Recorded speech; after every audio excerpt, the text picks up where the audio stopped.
नमस्कार, मैं हूं राजेश कुमार शर्मा और इस वक्त हम मौजूद हैं तहसील मीरगंज के गांव मोहम्मदगंज में। आपको बता दें, ये मोहम्मदगंज के पास में एक जो नदी है, दो जोड़ा नदी कई वर्षों से बह रही है और ग्रामीणों ने हमें बताया ये नदी ने अब तक यहाँ के इस गांव के दर्जनों घरों को अपने गाल में समा लिया है। पूरी बात, पूरी हकीकत हम जानेंगे यहाँ के ग्रामीणों से। हमारे साथ यहाँ के ग्रामीण मौजूद हैं, हम इनसे चर्चा करेंगे कि ये नदी से अब तक गाँव के कितने घर कट चुके हैं। आपका क्या नाम है साहब? रजनेश सिंह। अच्छा, इसी गांव के रहने वाले हैं? सर।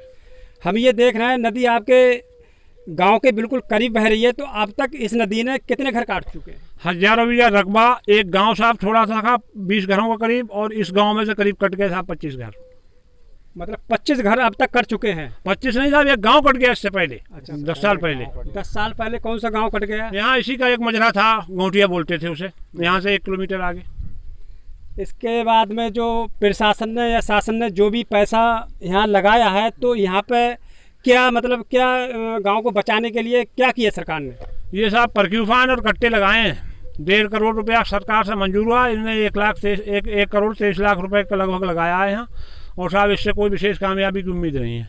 मतलब जो पैसा लगाया है कट्टों में रेत भर के, और कुछ जो खंबे हम देख रहे हैं सीमेंट के खंबे लगाए हैं, तो उससे ग्रामीण को कोई फायदा नहीं है। मतलब सैलाब नहीं आया साहब इस साल, नहीं ये खंबे उड़ जाते। अगर सैलाब आई, अभी भी समय है, अगर सैलाब आई हाँ तो इनसे कामयाबी नहीं है साहब। अगर सैलाब आई तो ये नहीं रुक पाएंगे। इधर गिर भी गए, आप देख रहे हैं पूरब की साइड। अच्छा, कुछ खंबे यहाँ पे गिर भी गए हैं। पूरब ये साहब। तो लगभग कितना अब तक नुकसान हो चुका है ग्रामीणों को? जब से ये कटाव आया तब से तो साहब यहाँ का पब्लिक बिल्कुल तबाह है। यहाँ तो मजदूरी भी नहीं मिलती, बाहर लोग जा नहीं पाते, इधर गायों से इनसे बहुत पूरा गांव ही तबाह है। ये तो साहब हमारी करीब 55 साल की उम्र है। 55 साल से पहले से उधर रामगंगा सताती रही, अभी जोड़ा सता रही है। रामगंगा ने पूरा गांव काट दिया एक बार। बताया जा रहा है ग्रामीण यहाँ पे पुल बनवाने के लिए भी मांग कर रहे थे। पुल की साहब बहुत दिन से मांग कर रहे हैं, कुछ नहीं होता। नाव तक नहीं मिल पाती ढंग से। यहाँ लोग अपनी प्राइवेट नाव डाले हुए हैं जो नाचबाज देकर चलाते हैं। अगर पुल बन जाए यहाँ तो फिर भी यहाँ के जीवन का सफल हो जाए, लोग बरेली मजदूरी कर लें साहब जाके।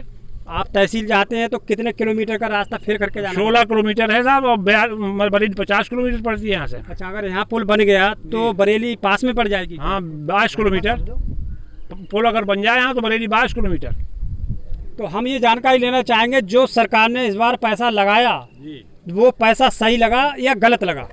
साहब कामयाब हो जाए तो सही लगा, कामयाब नहीं हुआ तो गलत लगा। नहीं, क्या आप बताइए, ये कामयाब है? अगर बाढ़ आ जाती है तो? बाढ़ आ जाती है, बाढ़ आने पर साहब इसका पूरा अंदाजा होगा। नाकामयाब है वैसे ये, इतनी बाढ़ आती है यहाँ कि मिनटों में 2-4 घर गिर जाते हैं। तो इसके बारे में क्या आपने मांग की? पत्थरों की पिचिंग के लिए कहा? पत्थरों की पिचिंग के लिए कहा, इन्होंने ये कट्टे लगाए, और ये जब तक पास हुआ पैसा तब तक ये पत्थरों का आश्वासन देते रहे। मतलब पैसा पास हुआ तब तक ग्रामीणों की मांग थी कि यहाँ पे पत्थरों की पिचिंग लगाई जाए। जी, तो इन्होंने ये कहकर संतुष्ट कर दिया कि पत्थर नहीं लग रहा 2010 से। यही लगते हैं हर जगह कट्टे। पत्थर नहीं लगेगा, कट्टे लगेंगे। कट्टे लगते हैं 2010 से। ये जियो आ गया, ये बताइए उन्होंने। किसने कहा था? ये ठेकेदार वगैरह जो भी आते थे यहाँ। इसके अलावा हमारे साथ और यहाँ के मोहम्मदगंज के ग्रामीण हैं, इनसे चर्चा करेंगे। बुजुर्ग लोग हैं, इनसे भी चर्चा करेंगे। क्या नाम है आपका? अनीस खां। अच्छा, क्या कहना चाहेंगे? जो पत्थरों की पिचिंग यहाँ नहीं लगाई गई है, ग्रामीणों ने बताया कि पत्थरों की पिचिंग लगना चाहिए, इस बारे में आपका क्या कहना है? जी कहना है साहब, पत्थर की लगाई ये तो गलत है। ये वाली लगी है, ये कामयाब है नहीं है? ना, कामयाब नहीं है ये। कैसे कामयाब नहीं है? ये ऐसे नहीं है कि पानी यहाँ बहुत जोर शोर से आता है। जब पानी आ जाएगा तो ये सब बह जाएंगे। हाँ, और बह गए। सैलाब आया नहीं है साहब। हाँ, मतलब अभी सैलाब आया नहीं है, पानी थोड़ा सा नदी में आया तो कुछ यहाँ पे जो लगाया था उन्होंने, खंबे वगैरह पत्थरों के कट्टे लगाए थे, जो सीमेंट के उसे रेता उता भर के वो बह गए क्या? हाँ, बह गए। क्या मांग करेंगे सरकार से? क्या चाहते हैं आप? हम तो ये चाहते हैं साहब कि पत्थर लगाए पत्थर और पुल बने। अच्छा, पत्थर और पुल की मांग कर रहे हैं? हाँ, पुल की। हमारे साथ और बुजुर्ग हैं। आपका क्या नाम है? हामिद अली खां। कितनी उम्र हुई बाबा आपकी? मेरी उम्र 90 है। आपने क्या देखा? 90 साल की आपकी उम्र है, तो मोहम्मदगंज के अब तक कितने घर जो है इस नदी में कट चुके हैं? ऐसा था, यहाँ से इधर को एक गौटिया थी इसी गांव की जी, वो कटी। वो कटने के बाद बस फिर इसी गांव में लग गया। ये सारा रकबा सब हमारे सामने का कटा हुआ है। गाँव भी कट और नदी तो वो थी सिरसे के नीचे, यहाँ कहाँ ही। तो बाबा सरकार को क्या करना चाहिए जो आपका गांव बचे? एक पत्थर लगा दें ऐसे और पुल बनवा दें, गाँव बच जाएगा। मतलब पत्थर की पिचिंग लग जाए और एक पुल बन जाए, जिससे अगर पुल बन गया तो बरेली आने जाने में कोई परेशानी नहीं है फिर। अच्छा, भाई सवारी मिलेगी हमें। तो सरकार ने पैसा तो लगाया है बाबा, काफ़ी 1.25 करोड़ रुपए का जो बोर्ड लगाया है, पैसा तो काफ़ी लगाया है सरकार ने। पैसा तो काफ़ी लगाया मगर हमारे नाकामयाब है। क्यों आपके लिए नाकाम क्यों है? गाँव का ये बच कहाँ रहा है? नहीं, क्योंकि पत्थरों की वो क्या नाम है, सीमेंट के बोला। सैलाब आ जाता तो ये आधे खंभे तो चले ही जाते उड़े हुए, अगर आधे रह जाते वो दूसरी साल में निकल जाते। सरकार तो कह रही है हम बहुत काम कर रहे हैं, मोहम्मदगंज बचा दिया हमने। काम कर रहा है तो बड़ी अच्छी बात है मगर काम हो तो नहीं रहा है। अगर अभी तो बारिश का समय है, अगर बारिश अगर ज़्यादा आई तो ये कट्टे झेल पाएंगे क्या? नहीं, मुश्किल है। हमारे साथ और भी ग्रामीण हैं, हम इनसे चर्चा करते हैं।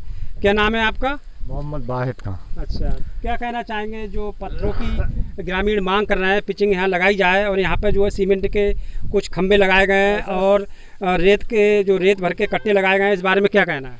हम ये कह रहे हैं जो कट्टे जो लगे हैं ये कट्टे बेकाम हैं, इनसे कोई हमें तो कोई न वो दिख नहीं रहा है। सैलाब आती तो अब लो जे तो इनका तो तमाम काम हो चुकता। और हम जो चाह रहे हैं तो ठोकरें लगती पत्थर की और एक पुल चाहिए हमें, पुल बन जाए तो हमारा काम हो जाए और क्या, यही सुविधा है। यहाँ पे जो गांव के पास में जो है पत्थरों का पिचिंग लग जाए और पुल बन जाए, तो यहाँ पे कर्मचारी अधिकारी आते हैं यहाँ पे? आए भी हैं। तो क्या आश्वासन दिया है उन्होंने? आश्वासन तो पुल को तो उस टाइम किसी अधिकारी ने नहीं कहा, बस ये ठोकरों के बारे में आते थे उस टाइम और कहा भी था उस टाइम, जोर शोर चला भी। अब वो डिमने के इधर डिमने वाले कह रहे हैं हम चल रही, उधर डिमने वाले खींचना चाह रहा है, हम लोग इधर को कह रहे हैं। अब देखो किधर होता है निर्णय इसका। नहीं तो जे खंबे लगाए गए हैं और जो कट्टा जो लगाए गए हैं रेत भर के, जे बचा पाएंगे आपके गांव के लिए? ना, जे सैलाब आएगी तो नहीं बचा पाएंगे। इस टाइम तो तमाम कट्टे भी बह गए हैं, खंबे भी बह गए। तो ये पैसा जो सरकार ने यहाँ लगाया है वो कामयाब है क्या? वैसे तो कोई कामयाब नहीं है और जो बच गया तो कामयाब है। वैसे तो हमें उम्मीद लग नहीं रही। अगर सैलाब आई हाँ सैलाब तो ये रोक पाएंगे? नहीं रोकेंगे, ये तो बह जाएंगे। क्या मांग करेंगे सरकार से, क्या मांग करना चाहेंगे? हम मांग ये कर रहे हैं, हमें ठोक रहे हैं पिचिंग पत्थर वाली चाहिए, बढ़िया वाली, जो हमारा गांव बच जाए। और हमें क्या चाहिए, सरकार से यही चीज़ें चाहिए। कितने घर कट गए? करीब घर कट गए 25 घर। मुआवजा मिला है उन्हें? कुछ नहीं मिला, 1 रुपया नहीं मिला किसी घर वाले को। यहाँ पे कोई मौजूद है जिनका घर कटा हो? हाँ वो हैं खड़ी। आइए आप आइए। आ जाओ। हाँ हमारे साथ और भी हैं यहाँ पे, इनसे चर्चा करेंगे। आपका क्या मकान कटा है या जमीन कटी है? मकान था रामगंगा से कट गया, हम यहाँ अपने खेत में बस गए थे, वो तो साहब 10 साल पहले कट गया। तब से कोई पैसा मिला आपको? कोई पैसा नहीं मिला साहब, कोई पैसा नहीं मिला। हमारे साथ में महिलाएं हैं, यहाँ की महिला हैं। क्या नाम है आपका? दौलत बेगम। आपका इस जो 2 जोड़ा नदी है उसमें आपका क्या मकान कटा है? पक्का मकान था हमारा, कट गया और एक पैसा आज तक कोई रुपया नहीं मिला। और जो ठोकरें लगी ही तो क्या नाम कहा कि हम तुम्हें पैसे देंगे, जो खेत में रेत निकाली गई तो 1 रुपया नहीं दिया हमें किसी ने। और हमारे घर ना घर वाले हैं, किसी खां से पूछ लो और घर देख लो हमारा जाके, तुम देखो टीन छोटे छोटे बच्चे ने पन्नी पड़ा हुई है हमारे घर पे। बताओ ऐसे हम ग्रांड बेवक क्या कर पाएंगे? पति नहीं है आपके? पति नहीं है हमारे। तो मकान कट गया, यहाँ आलाधिकारी आए, हमें बिल्कुल 2 पैसे नहीं दिए बिल्कुल भी। कम से कम ये समझ रहे थे कि इनके बच्चे हैं छोटे छोटे, रांड बेवा हैं और इनका घर भी कट गया, वो खेत भी नहीं है। तो बताओ कुछ तो सुविधा करना चाहिए। अधिकारी तो सरकार कह रही है कि हमने मुआवजा दिया है। क्या बुला वो लोग आए हमारे सामने, हमसे पूछे किसे दिया है और हमसे बात करने आन के कोई मुआवजा नहीं मिला है आपको? कोई भी नहीं मिला है, किसी खां से पूछ लो। हाँ दिलासा दिया कि देंगे। और खेती में भी कहा कि रेत निकालना, बोले हम पैसे दे के जाएंगे, पैसा 1 रुपया नहीं दिया। बिल्कुल भी नहीं दे रहा। आप आइए इधर आइए, आप बताइए तो कब कटा था आपका मकान? ये अभी 2 साल हुए जब कटा पक्का मकान, फिर दोबारा फिर कट गया। अब जी फिर कटा, देखो मंडैया डाल के रह रहे हैं, तुम खुद देख लो चल के। अभी आपका क्या नाम है? अच्छा, तो इसमें जो है नदी ने आपका भी मकान काट दिया है? काट दिया, हमारे कटा पड़ा है, सामने गोबर पड़ा हुआ, हमारे मकान पे पड़ा हुआ है। तो कुछ मुआवजा नहीं मिला, 1 रुपया का मुआवजा नहीं मिला। गई लालचा दे के चलेगा, अब देंगे अब देंगे। अब 2 साल हो गए कटा हुए, हम खुद तेरे मेरे घरों में पड़े हुए। अधिकारी आते हैं तो क्या कहते हैं आप? यही कहते हैं हाँ दे जाएंगे मिलेगा, कुछ नहीं मिला। 2 साल हो गए कटा हुए, तेरे मेरे घरों में पड़े हुए। कोई मुआवजा ना नहीं मिल रहा कुछ नहीं मिला, 1 रुपया का हमसे मिल कुछ नहीं मिला। तो अभी तो आपकी जो हम देख रहे हैं नदी घरों के ये पास को रोकेगी, ये पत्थर भी नहीं रोकेंगे, वो तो आयला नहीं आने तो गे बह जाएंगे ऐसी देर में। ये लगाए हैं यहाँ पे कुछ जो नहीं कट्टा है, लगाए कोई लाभ हैं, नहीं है। और जो पत्थरों की जो क्या नाम है खंबे खड़े कर दिए हैं, तो ये रोक पाएंगे क्या? ये नहीं रोकेंगे, नहीं रोकेंगे, वो चले भी गए बाके। यानी कितने बहेगा और बह जाएंगे। सरकार से क्या कहना चाहेंगी आप? ये कहेंगे कि पत्थरों को भाई उसकी ठोकरें लगवा दो, पत्थर की मजबूत करके जो मोहम्मदगंज रुक जाए। कहाँ जाएंगे छोटे छोटे बच्चों को लेके हम? और पुल बन जाए। और पुल बन जाए जो हाँ बरेली को सुविधा हो जाएगी, जाए इतनी दूर होकर घूम के फेर के। छोटे छोटे बच्चे हैं हमारे। मुआवजा दिलवा दें कि जो घर तो बनाए मुआवजा अभी तक किसी को नहीं मिला। हाँ, किसी कहाँ को नहीं मिला। इतना तो करवा दो कि घर हम बना लें, जो रह लें बच्चों को लेकर। छोटे छोटे बच्चे घर टपक रहा है, तो कहाँ रहा है ये बताओ। मतलब इतना सोच लो कि घर बन जा, थोड़ा बहुत मुआवजा दो भैया, जो जिसका हमारा बाहर घर बन जाए और हम चैन से सुकून से रहें, और पत्थर की ठोकरें पड़ जाए और पुल बन जाए, जो ताकि बच्चे कमा के और बरेली से खा लें। अच्छा, मतलब पुल एक बन जाए आपके यहाँ पे और पत्थरों की पिचिंग बन जाए। हाँ। तो ये हमारे साथ में थे तहसील मीरगंज के गांव मोहम्मदगंज के ग्रामीण थे, महिलाएं थी। इन्होंने हमें बताया कि पिछली वर्ष जो बाढ़ आई थी 1-2 साल पहले, उसमें इनका मकान कट गए हैं, पक्के मकान कट गए हैं। और आला अधिकारी यहाँ पे गांव में आते हैं, आश्वासन देते हैं कि मुआवजा मिल जाएगा, मगर अभी तक महिलाओं को और इनके जो घर कटे हैं कोई भी मतलब जो है मुआवजा नहीं मिला है।